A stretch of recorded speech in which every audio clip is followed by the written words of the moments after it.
히브리서 11장은 믿음의 장이라 이렇게 우리는 잘 알고 있습니다.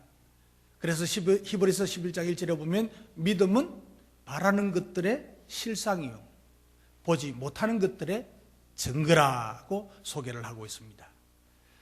보지 못하는 것을, 보이지 않는 것을 믿음으로 바라면, 믿음으로 바라보면 실제로 이루어진다는 말씀입니다. 히브리서 11장 12절에 보면 선진들이 이로써 증거를 얻었다 그랬습니다. 다시 말하면 우리의 선배들이, 신앙의 선배들이 믿음으로 바랄 수 없는 것을 실제로 얻었다는 말입니다. 바랄 수 없는 것을 실제로 얻었다는 것입니다. 그래서 사랑하는 성도 여러분, 믿음으로 바랄 수 없는 것을, 볼 수 없는 것을 실생활 속에서 얻게 되는 축복이 2013년에 여러분들에게 있으시기를 주님의 이름으로 축복합니다. 네. 믿음으로 얻는 것. 그래서 히브리서 11장은 말이죠, 전체에서는 아벨의, 아브라함, 사라, 이삭, 야곱, 모세의 믿음의 내용을 소개하고 있습니다. 또한 이 믿음을 통해서 얻은 각기 다른 체험, 아브라함 다르고 이삭, 모세 다 다르잖아요. 각기 다른 체험과 그 결과들을 소개하고 있습니다. 그래서 믿음을 통해서 얻은 각기 다른 체험과 그 결과들을 소개하고 있는데, 이 많은 믿음의 선배들이 각기 다른 믿음과 각기 다른 믿음의 증거들을 가지고 있습니다. 우리 큰빛교회 성도 여러분들도 각기 다른 믿음과 각기 다른 증거들을 가질 수 있게 되는 것입니다.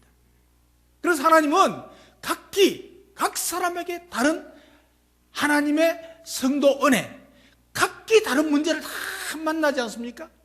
각기 다른 문제를 다 만날 때마다 각기 다른 믿음을 갖게 하시고 각기 다른 기적을 다 체험하게 하신다는 뜻입니다. 그래서 하나님께서는 성도 여러분들에게 각기 다른 믿음을 주시고 각기 다르게 적합하게 응답하시는 축복을 주시겠다는 약속입니다. 예. 그런데 오늘 본문은 말이죠, 믿음의 주요 온전케 하시는 예수를 바라보자 그랬습니다. 예수를 바라보라. 믿음의 주 예수라는 말입니다. 믿음의 주 예수라는 말은 구약 성경에 나오는 모든 믿음이, 각기 다른 믿음이 예수 한 분 안에 있다는 말씀입니다. 예수님 안에 아벨의 믿음이 있습니다. 예수님 안에 아브라함의 믿음이 있습니다. 예수님 안에 사라의 믿음이 있고, 이삭의 믿음이 있고, 야곱의 믿음이 있고, 모세의 믿음이 다 포함되어져 있다는 말씀입니다. 그래서 예수님 안에 아벨의 믿음의 증거가 나타나고, 예수님 안에 아브라함의 믿음의 증거가 나타나고, 사라의 믿음의 증거, 이삭의 믿음의 증거, 모세의 믿음의 증거가 열매를 맺어서 나타난다는 말씀입니다. 그러므로 예수 한 분을 바라보면 구약의 모든 믿음과 믿음의 증거가 다 이루어진다는 말씀이 오늘 말씀입니다. 사랑하는 성도 여러분, 어떤 상황 가운데 있든지 예수를 바라보시기를 주님의 이름으로 축복합니다. 그리하면 구약 성경에 나타난, 아브라함에게 나타난, 이삭에, 모세에게 나타난 그 모든 온갖 믿음의 증거가 저와 여러분들의 삶에서 나타나게 될 줄로 믿습니다. 축복으로 나타난다는 말씀입니다. 히브리서 11장 6절에 보면 믿음이 없이는 하나님을 기쁘시게 하지 못하나니 하나님께로 나아가는 자는 반드시 하나님이 계신 것과 또한 그가 자기를 찾는 자들에게 상 주시는 이심을 믿어야 할지니라. 하나님을 바라보고 믿는 사람에게, 하나님을 찾는 사람들에게 상을 주시고 응답을 주시고 축복을 주신다는 것을 믿어야 된다는 말씀입니다. 예수를 믿음의 주로 바라볼 때 하나님은 상 주심을, 복을 주심을 믿으시기 바랍니다.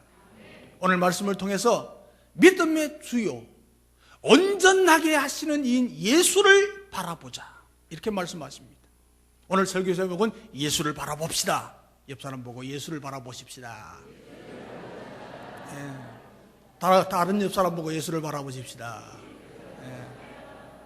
사실 예수만 바라보십시다 해야 되는데, 인생을 살면서요 무엇보다도 볼 것이 많습니다. 볼 것 많지만은 예수를 바라보자는 겁니다. 보라는 겁니다. 그러니까 위기의 때도 예수를 바라보면 소망이 생기고, 위기의 때 예수를 바라보면 위기를 극복할 수 있는 용기와 능력이 생기는 줄 믿습니다. 평안할 때에도 예수를 바라보면 모든 유혹을 이기고 바른 길로 나아가게 됩니다. 그래서 예수님은 빛이십니다. 예수님은 진리십니다. 예수님은 능력이 있습니다. 오늘 본문은 예수님은 믿음의 주요 온전케 하시는 이라고 말씀하고 있습니다. 예수를 바라보는 이에게 참 믿음을 주신다는 말씀입니다. 그리고 예수를 바라보면 부족한 사람을 온전하게 해주시는 줄 믿습니다. 허물 많은 사람도 다 용서해 주시고 새롭게 하시는 줄 믿습니다. 여러분, 세상에는 온전한 사람이 없습니다. 저도 온전하지 못합니다. 색깔도 못 됐고요, 인격도 못 됐고요, 덜 됐고요, 그렇습니다. 저를 완전하게 보지 마십시오. 실망하지 마십시오. 저보고 예수님만 바라봐야 돼. 저 목사 바라보지 말고. 그러나 예수님 바라보면 온전케 하신다고 말씀하셨어요. 우리 온전케 되어야 안 되겠어요? 믿음이 약한 사람도 예수를 바라보면 성숙하게 만들어 주십니다. 과거에 불의한 사람도 예수를 바라보면 죄의 습관을 끊어버리고 의롭게 변화시켜 주는 줄 믿습니다. 무능해서 늘 실패하는 사람도 예수를 바라보면 지혜롭게 되고 유능하게 만들어 준다는 사실을 믿으시기 바랍니다. 여러분, 해바라기는요 해의 이동 방향을 따라 움직이잖아요. 우리 어릴 때 국민학교 다닐 때 해바라기 보고요, 야, 한참 진짜 어떤 때는 1시간 바라봤어요. 진짜 씩 돌아가요 이게. 해바라기가. 여러분, 식물도 그래 움직입니다. 하나님의 백성은 하나님을 바라보고 하나님의 인도를 따라 움직여야 되는 줄 믿습니다. 이스라엘 백성들은요 애굽에서 갇혀가지고 힘든 노예 생활을 했습니다. 400년 동안 노예 생활을 했습니다. 그러다가 하나님이 400년 동안 훈련시키시고, 그리고 지팡이 하나 탁 손에 거머쥔 지도자 모세를 백성들 앞에 딱 세워가지고 이스라엘 백성들을 출애굽시키죠. 애굽에서 탈출하게 만들죠. 홍해를 건넙니다. 그들이 도착한 첫 목적지가 광야입니다. 광야. 이스라엘 백성들은요 애굽만 벗어나면 뭔가 자신들을 위한 유토피아를 꿈꿨습니다. 천국이 나타나리라, 가나안 땅이 나타나리라. 그래서 부푼 꿈을 꾸고 모세의 뒤를 따랐을 것입니다. 그런데 그들의 기대와는 사뭇 다른 광야라는 곳에 머물게 되니까 적잖은 실망을 했을 겁니다. 충분히 짐작되지 않습니까? 너무너무 실망한 나머지 그들은 온갖 불평으로 광야 생활을 시작합니다. 물이 없어 목이 말라요. 고기가 없어요. 부추가 없어요. 온갖 소리 다 했습니다. 이스라엘 백성들이 출애굽해가지고 광야를 지나가는 중에 하나님을 원망하고 불평을 막 쏟아놓습니다. 이 불신앙은요 순식간에 확산되어 가지고 하나님 앞에 큰 죄를 짓는 것이 됩니다. 그래서 이스라엘 백성들을 하나님께서 심판하시려고 불뱀을 보냈습니다. 불뱀들을 쫙 보내니까 백성들은 순식간에 불뱀들에게 막 몰려서 죽어갑니다. 이거 하나님의 징계입니다. 택한 백성들에게도요 때로는 징계하십니다. 그때 모세가 하나님 앞에 나가서 막 기도하지 않습니까? 어쩜 네가 살려주셔야죠. 그리고 기도하니까 하나님의 응답으로 하나님께서는 구리로 뱀을 만들어가지고 높은 장대에 메어 달아라 그랬습니다. 그리고 그 구리뱀을 바라보는 자는 뱀의 독이 다 해독되어서 살게 된다고 말씀합니다. 그렇게 위기에서 구리뱀을 만들어 달아서 백성들이 구리뱀을 보고 살아났습니다. 그래서 이것을 갖다가 예수님께서는 요한복음 3장 14절에 이렇게 말씀하셨습니다. 모세가 광야에서 뱀을 든 것 같이 인자도 들려야 하리니 이는 그를 믿는 자마다 영생을 얻게 하려 하십니다. 광야에서 구리뱀이 들린 것처럼 예수님께서 십자가에 들려서 죽어주심으로 그를 믿는 자는 영생을 얻게 한다고 말씀하고 있습니다. 다시 말하면 예수를 바라보면 마귀에게 물려서 죄의 독, 저주의 독이 퍼져가는 사람도, 죽어가는 사람도, 지옥 가는 사람도 구원받게 새 생명 얻게 되는 줄 믿습니다. 죄 사함의 권세가 예수께 있기 때문입니다. 생명의 능력이 예수께 있기 때문입니다. 그런데도 불구하고 안 쳐다보는 사람도 있어요. 예? 광야에서 뱀에 물려 죽어가면서도 아이고 저거 쳐다보면 뭐 안 쳐다보는 거야. 그건 죽고 말지요 뭐. 오늘날 예수 믿는 사람도 예수만 쳐다봅시다 그러는데 아니 나 세상 쳐다볼래 이런 사람이 있을 수 있다고.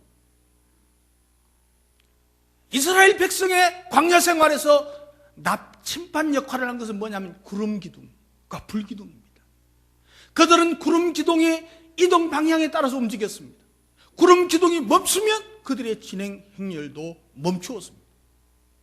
이처럼 우리 인생은 하나님이 이끄시는 방향에 민감해야 돼요. 민감해. 해바라기가 해를 바라보는 것처럼 우리 예수 믿는 사람은 누구를 바라봐야 돼요?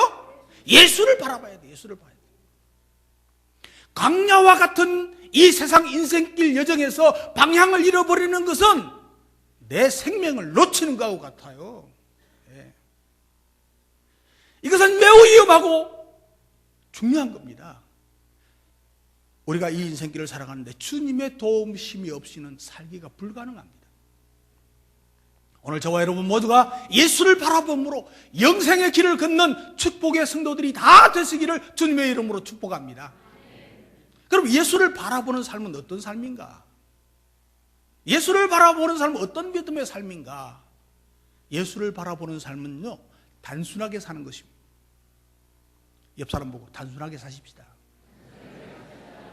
또 옆 사람 보고요, 복잡하게 살지 말고요.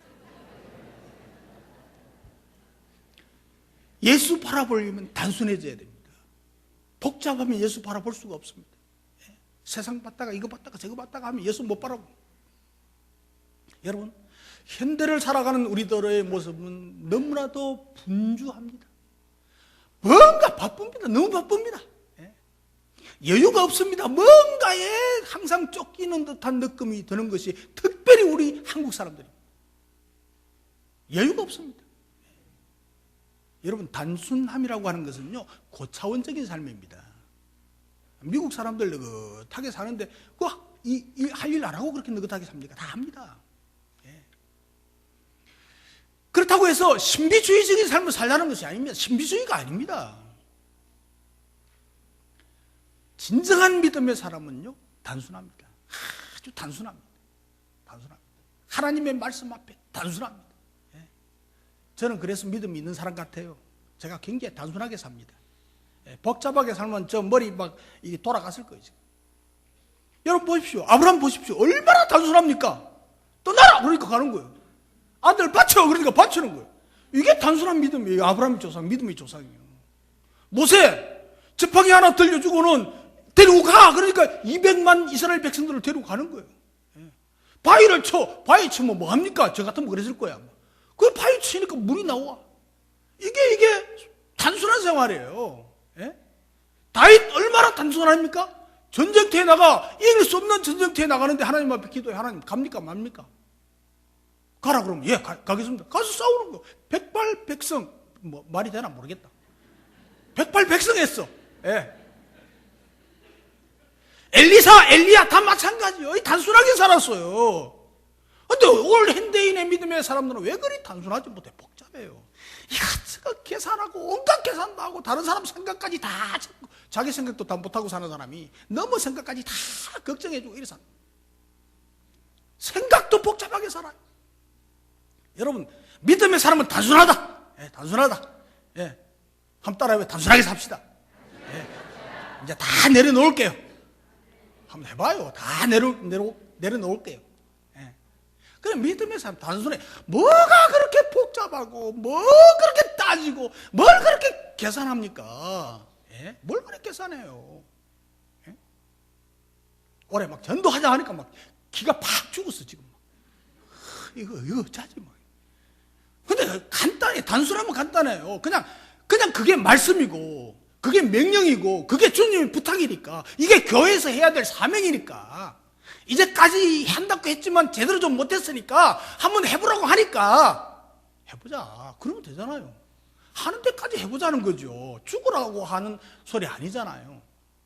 또 한 가지 생각해야 될 것은, 목사님 얼마나 기도하고 답답했으면 이렇게까지 할까? 이거 좀 이해해 주세요. 아니, 목사는 외로워요. 예? 군중 중에 고독을 느끼는 사람이 목사예요. 그냥 따라하는 척만 해주세요. 나 그 이상 안 바랄게. 그냥 따라하는 척만 해주세요. 잔소리하지 말고, 따지지 말고, 계산하지 말고, 복잡하게 생각하지 말고. 나 응답 받았어요. 지금 응답 받았어요. 저는 이 징조가 지금 보여요. 여러분 마음속에 아무리 뭐라고 그래도 한번 해볼까? 해보자. 이런 마음이 막 생기고 있어요. 지금. 제가 볼 때 2월 달 안에 이 붐이 일어나요. 지금. 그렇게 될 줄로 믿습니다. 그래도 네 마음대로 해. 그런 사람은 사실은 큰빛교회 교회는 아니에요. 여러분, 이 시간 나 자신의 삶을 곰곰이 한번 짚어보시기 바랍니다. 하루하루를 내가 어떻게 보내는지 지내는지 한번 생각해 보세요. 나의 하루하루의 시간표가 어떠한지 한번 살펴보십시오. 내가 정말 바쁘게 사는데 정말 중요한 일을 위해서 바쁘게 사는 거, 우선순위가 뭔가? 여러분, 복잡하게 막 사는 것은 개인 사생활이라고 할 수는 있습니다. 그러나 이런 일들로 인해서 신앙생활에 도움이 되지 않는다면, 예수 바라보는 데 도움이 되지 않는다면 뭔가를 좀 정리해야 될 필요가 있지 않겠습니까? 아멘. 친구 관계, 동료 관계, 이웃 관계, 각종 모임, 너무 많은 시간을 허비하고 있는 것은 아닙니까? 참여하지 말라는 게 아닙니다. 그냥 참여해가지고 같이 히득거리고 노는 것으로 끝나는 것이 아니고, 이제는 찾아가면 이 친구들, 자꾸 이놈들 하려고 그래. 이 친구들 내가 예수 믿게 해야지, 교회를 듣고 와야지, 이런 고민을 가지고 기도하면서 가요. 그러면 돼요. 하지 말라는 얘기 아니에요. 모임에 가세요. 친구들 만나요. 동창들 만나세요. 다 만나가지고 이제 그냥 만나고 이야기하고만 아니고 그들을 주께로 데려오는 거예요. 그러니까 전도로 돌려야 돼요. 이런저런 넘쳐나는 세상 일로 주님의 일에 구애받고 예수를 바라보지 못한다면 주님과의 인연이 멀어질 수밖에 없어요. 그럼 그게 복이 안 된단 말이에요. 요즘 여러분들 옛날에도 그랬지만 연예인들 이혼 소식은 심심찮게 들려옵니다. 근데 나중에 이유를 알고 보면 너무 간단해요. 전부 다 90% 이상이에요. 너무 바쁜 스케줄로 금이 생겨버렸어요. 결국은 이혼하고 마는 거예요. 다시 말하면 너무너무 바쁘다 보면 정말 소중한 것을 잃을 수 있다는 사실을 우리는 기억해야 합니다. 세상 일에 막 쫓겨서 바쁘고 복잡하게 살면서 주님의 일 소홀해지면 주님과의 관계가 멀어진단 말이에요. 그러다 보면 주님과도 결별할 수도 있다는 사실을 우리 기억해야 돼요. 우리 하루 일과표를 주님과의 시간에 투자하는 여러분 되시기를 주님의 이름으로 축복합니다. 기도에 시간 투자해야 됩니다. 언제 기도할 건가? 또 뭐 하라고요? 장소 정해야 돼요. 그래서 어디서든지 누구든지 언제든지 하루에 한 번 이상 기도해야 돼요. 10분도 좋고 20분도 좋고 30분도 좋고 2시간도 좋아요. 제가 얼굴 매는 거 아니잖아요. 새벽기도 꼭 나오라는 거 아니잖아요. 나오세요. 새벽기도가 제일 좋습니다. 그러나 그 형편이 안 되는 사람은 꼭 하시라고. 그래서 예수를 바라보는 데 있어서 내 시야를 가리는 것이 있으면 정리 좀 해야 돼. 예수를 바라보는데 내 시야가 가려져서 예수님이 안 보여. 그러면 이걸 갖다가 제껴줘야죠. 벗겨내야죠. 백내장이 생기면 그걸 갖다가 벗겨내야 보이죠. 안 벗겨내는 이상은 왜 그렇단 말이에요. 저도 백내장 시작됐답니다.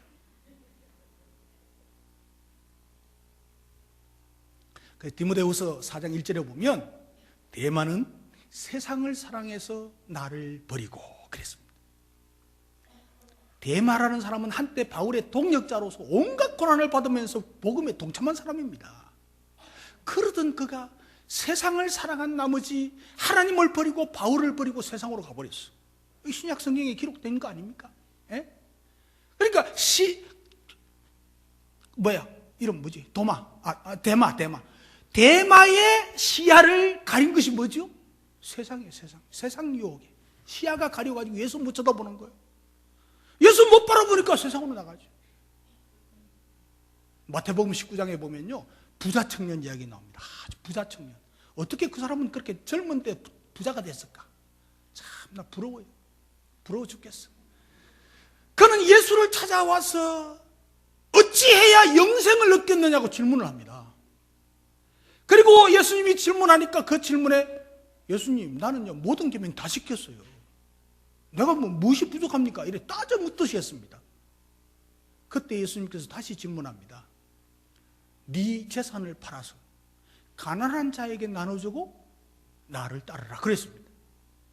그러니까 부자 청년은 발걸음을 멈추고 돌려버렸습니다. 여러분, 지금 이 대목은 굉장히 중요합니다. 이 내용은요, 마가복음에도 나오고 누가복음에도 나올 만큼 예수님께서 상당한 비중을 두고 계신다는 사실입니다.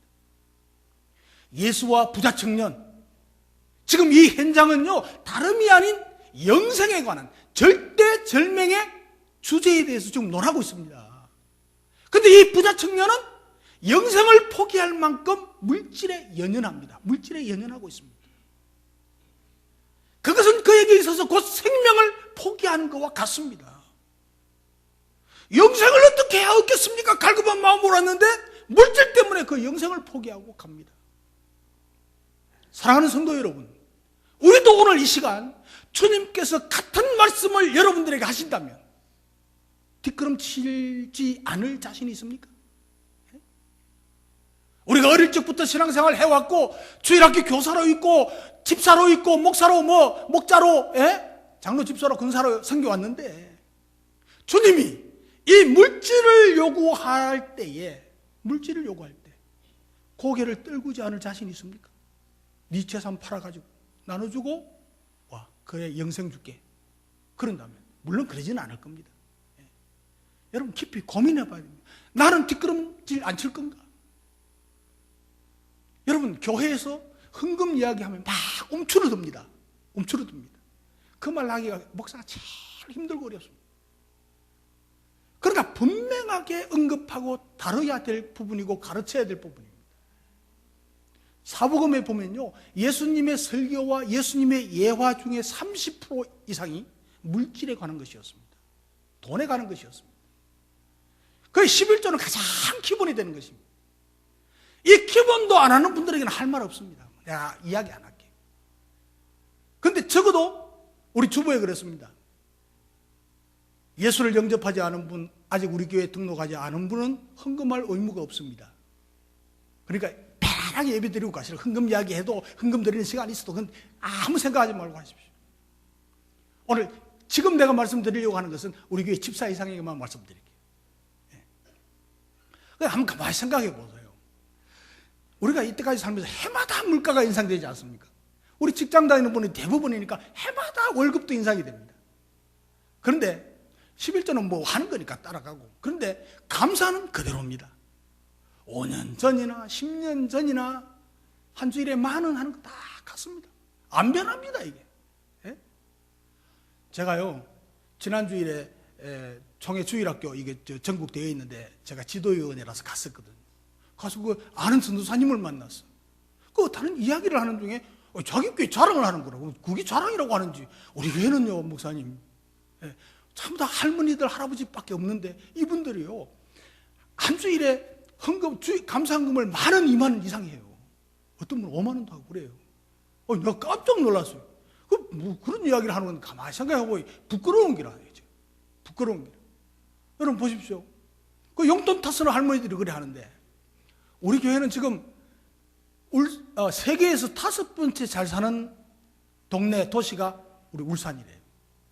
울산 중에서도 제일 잘 사는 곳이 어디냐면 동구래요. 동구. 예? 그리고 2030년 되면요 세계에서 가장 잘 사는 동네가 울산이 된대요. 도시가. 그죠? 근데 여러분, 그런 할머니들에게 비하면, 보통 일반 직장인에 비하면, 우리 현대에 사는 우리들, 좀 하청업체는 조금 다르지만, 예, 현대에 사시는 분들은 엄청난 부자예요, 지금. 여러분, 세계에서 상위권 그룹에 있다는 거 모릅니까? 예. 그래서, 그러고 내가 가만히, 어제, 지난주 보고서를 한번 봤어요. 전부 만 원이야, 만 원. 2만 원 몇 명이 있어요. 5만 원 몇 명이 있어요. 참, 통일적으로 만 원이야. 뭐 5천 원, 1,000원 하는 거야. 뭐 1,000원이 하는 사람도 없지만. 예. 이거 좀 올려주세요. 예? 10년 전하고 어제 지금하고 같나. 만 원 하는 사람 2만 원 하고, 2만 원 하는 사람 3만 원 하고. 그래 좀 해주세요. 그게 주님 앞에 우리가 믿음이 성장하고 신앙 연륜이 더해 가는데, 우리가 그 세월도 성장하고 그 수익도 늘어나고 하는데, 우리가 하나님 앞에 그거는 좀 그렇잖아요. 예? 그래서 초신자 시절에 그 매여 있어가지고 어떻게 합니까? 우리가 심각하게 한번 살펴봐야 돼요. 예. 그래서 하나님은 온갖 축복, 하나님께로부터 온갖 축복 다 받으려고 하는데, 드리는 것은 막 인색해. 예. 헌금 이야기만 막 전부 다 짜증내고 있는 거 아닙니까, 지금? 예? 예. 그 하나님께서 뭘 어떻게 주시겠어요? 예? 뭘 어떻게 주시겠어요? 아브라함처럼 돕자도 예. 예. 떠나라고 예. 좀 이런 뭐가 있어야 축복해줄 기분이라도 나지. 예? 여러분, 하나님의 계산법은 우리가 드리는 만큼이 아니고 누르고 흔들고 넘치도록 안겨주시는 분입니다. 안겨주시는 분. 그래서 부자 청년의 시야를 흐리게 한 것은, 예수님을 못 바라볼 정도로 돌아서서 떠나야 될 정도로 그 시야를 흐리게 한 것은 물질입니다. 물질. 예.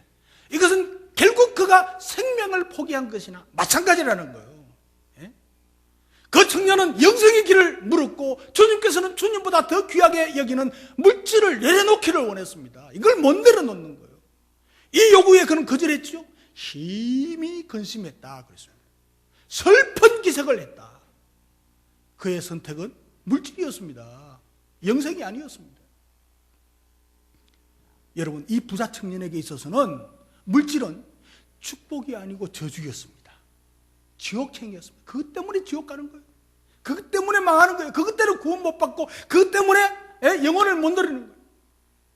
우리의 신앙생활의 삶에서 예수를 바라보는데 걸림돌이 되는 것이 무엇인지 여러분 고민해 보세요.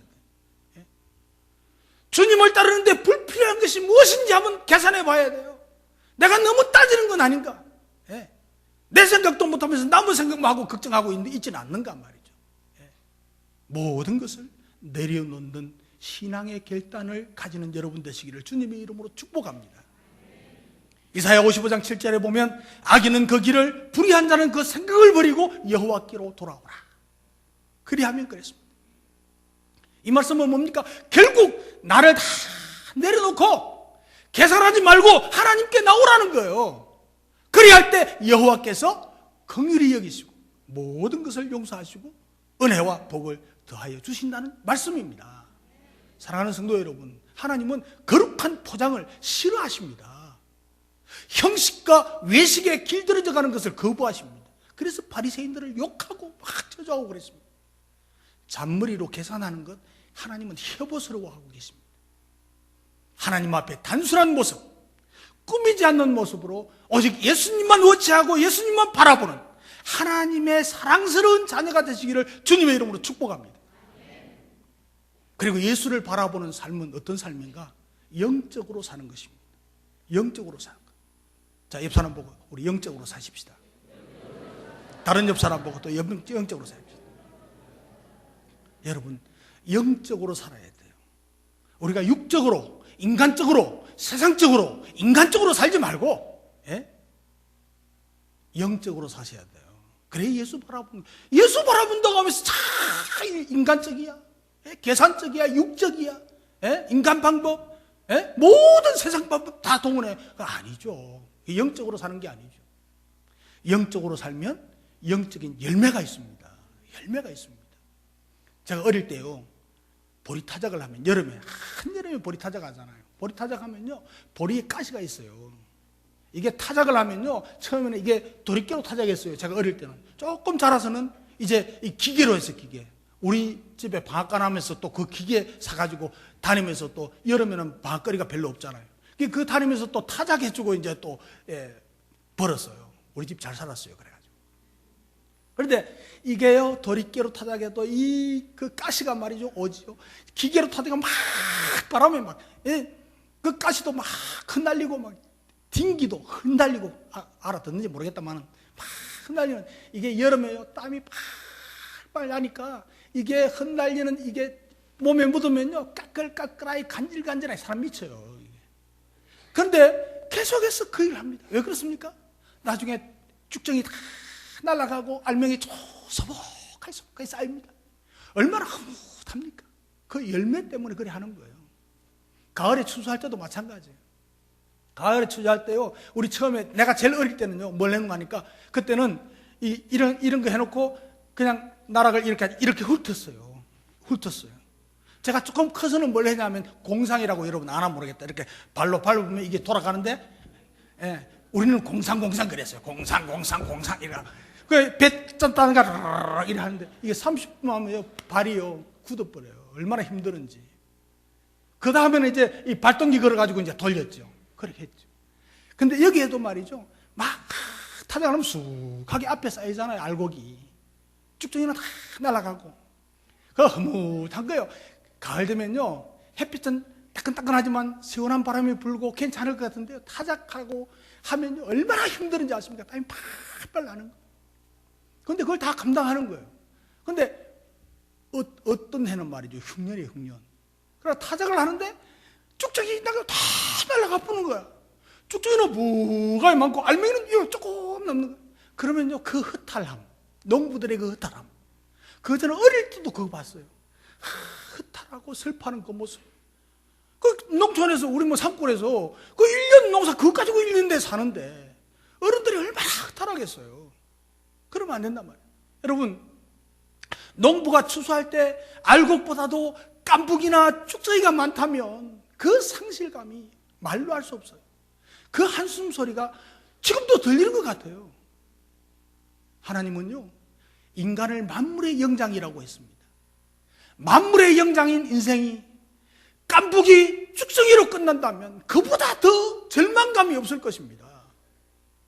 우리가 하나님의 백성으로서 이렇게 사는데 우리의 인생을 정리해보면 깐북이요 쭉정이요 하늘상 하나도 없고 그렇다면 얼마나 슬픈 일이에요. 이 목사의 책임이었던 것도 네가 그래 가르쳤나? 하나님 앞에 제일 책망받을 사람은 저예요. 저. 하나님의 형상으로 지원받은 인생이 그 값어치를 다하는 삶이 충실한 삶입니다. 영적인 삶입니다. 그래서 신앙인은 영적으로 살아야 된다는 거예요. 그래서 에베소서에 보면 지혜 있는 자가 되어서 세월을 아끼라. 허송 세월을 하지 않고 세월을 아끼는 것이 영적인 삶이라는 거죠. 사람은 그 생명의 길고 짧은 것에 가치를 두는 것보다도 삶의 그 질의 가치를 두어야 합니다. 삶이 가치 있으려면 지혜 있는 삶, 영원한 시간에 영혼의 가치를 부여하는 삶을 살아야 됩니다. 바울은 핍박의 사람이었는데 성령으로 변화를 받은 후에 예수 믿고 변화받은 후에 그의 모든 삶을 복음을 전하는 일에 집중해서 인생을 드렸습니다. 그는 복음에 합당한 삶을 살아라고 우리 성도들에게 계속해서 신약 성경에 말씀하고 있습니다. 그 요구하고 있습니다. 복음에 합당한 삶을 살아라. 이 복음에 합당한 삶이 뭐입니까? 영적인 삶입니다. 복음에 합당한 삶이 뭐입니까? 전도와 선교의 삶입니다. 우리 올해의 전도의 중심 사역은 영적인 삶의 시작입니다. 진정한 영적인 삶의 시작임을 믿으시기 바랍니다. 나는 못해 그러지 마시고 그냥 영적인 삶의 시작이다. 한번 해보자. 마음만 가지면 돼. 마음. 믿음의 진보, 복음의 진보로 하나님 나라의 건설에 앞장서야 되는 것입니다. 알곡은 창고 곡간으로 들어갑니다. 쭉정이는 불에 태워질 따름입니다. 쭉정이로서의 삶의 결말은 너무 서글픈 결말입니다. 이를 갈며 후회함이 있으리라. 우리 모두가 복음에 합당한 삶을 삶으로 하나님의 천국 곳간에 알곡이 되기를 주님의 이름으로 축복합니다. 하나님의 추수 때에 천국 곳간에 주인공들이 되시기를 주님의 이름으로 축복합니다. 인생의 생명은 참 존귀합니다. 여러분, 엄마의 자궁 밖에서부터 치열한 경쟁으로 살아남은 수정란이 착상이 되잖아요. 그러면 태아로 자리를 잡기까지, 그리고 인생을 참 험난한 생존 경쟁을 우리가 사실 지원받을 때부터 경험합니다. 이런 과정을 겪은 다음 하나님께서 하나님의 사람으로 선택됩니다. 10달 남짓 엄마 뱃속에 있은 다음에 세상의 빛을 보게 되는 거죠. 이런 과정을 생각해 보면 정말 생명을 주신 하나님 앞에 감사하지 않을 수가 없습니다. 그것도 이사야 43장 1절에 보면 내가 너를 지명하여 불렀나니 너는 내 것이라. 우리 모두는 하나님의 선택받은, 하나님께로부터 지명받은 자들입니다. 여러분, 얼마나 감격스러운 일이에요. 하나님께로부터 지명을 받아서 택함을 받은 하나님의 사람들이에요. 축복의 사람들이에요. 이 부르심에 합당한 자로서 살아갈 수 있기를 주님의 이름으로 축복합니다. 이러한 영적 삶이 또한 온전히 예수를 바라보는 삶이라고 할 수가 있습니다. 우리의 모든 삶의 중심은 영적인 신앙생활이 중심이 되어야 됩니다. 예수를 바라보는데, 신앙생활을 하는데 걸림돌이 되는 것을 다 과감하게 정리해야 합니다. 그래서 예수를 바라보는 신앙생활은 단순하게 사는 것, 그리고 영적인 삶을 사는 하나님 나라의 알곡들이 다 되시기를 주님의 이름으로 축복합니다. 기도하겠습니다.